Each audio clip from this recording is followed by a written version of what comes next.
CM చంద్రబాబుపై మాజీ మంత్రి అంబటి రాంబాబు చేస్తున్న వ్యాఖ్యలను నందికొట్కూరు ఎమ్మెల్యే గీతా జయసూర్య తీవ్రంగా ఖండించారు.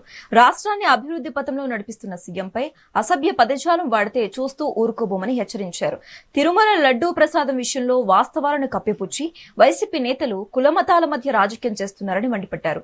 భవిష్యత్తులో సీఎంపై ఇష్టానుసారంగా మాట్లాడితే వైసీపీకి రాజకీయ సమాధి కట్టడం ఖాయమని స్పష్టం చేశారు.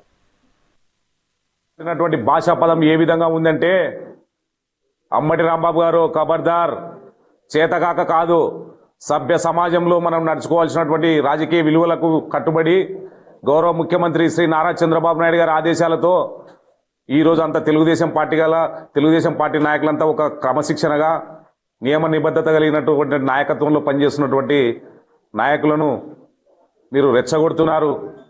కేవలం ఈ వ్యాఖ్యలు మీరు గతంలో చేసినటువంటి తిరుమల తిరుపతి దేవస్థాన కల్తీ నెయ్యిని తెలుగుదేశం పార్టీ ఎక్కడికక్కడ ఎండగడుతుంది, ఇక మనకు రాజకీయంగా మనుగడ ఉండదు అనే ఉద్దేశంతోనే ఒక కులాల మధ్యన చిచ్చు పెట్టి, మతాల మధ్యన చిచ్చు పెట్టి ఒక గౌరవ ముఖ్యమంత్రిని మీ ఇష్టానుసారంగా మాట్లాడితే ఇక్కడ చూస్తూ ఊరుకునే ప్రసక్తే లేదు. ఖచ్చితంగా దీనికి మీరు బాధ్యత వహించాల్సిందే. రాబోయే రోజుల్లో మీకు మీ రాజకీయ సమాధి కట్టడానికి కూడా తెలుగుదేశం పార్టీ సిద్ధంగా ఉందని చెప్పేసి కూడా